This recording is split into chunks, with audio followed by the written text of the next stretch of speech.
السلام علیکم ورحمۃ اللہ وبرکاتہ۔ ناظرین، استقبال ہے آپ کا ہمارے چینل دا اردو نیوز میں۔ عالمی شہرت یافتہ دینی درسگاہ دارالعلوم دیوبند کی فعال انجمن تقویت الاسلام شعبہ مناظرہ کا سالانہ اختتامی پروگرام کا انعقاد قدیم دارالحدیث میں کیا گیا۔ پروگرام کی صدارت مفتی سید سلمان منصور پوری نے کی، جبکہ نظامت کے فرائض مولوی کامران رام پوری نے انجام دیے۔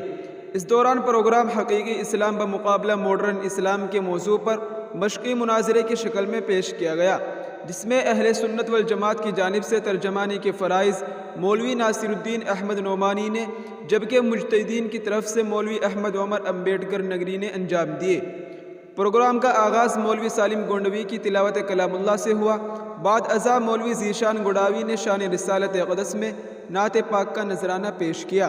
شعبہ مناظرہ کے نائب ناظم مولوی حذیفہ امروہوی نے مناظرے کے موضوع حقیقی اسلام بمقابلہ ماڈرن اسلام کی وضاحت کرتے ہوئے کہا کہ حقیقی اسلام وہی ہے جسے رسول اللہ صلی اللہ علیہ وسلم 1400 سال پہلے لے کر آئے تھے، اور جس کی تعلیمات قرآن مجید اور حدیث شریف میں واضح طور پر موجود ہے۔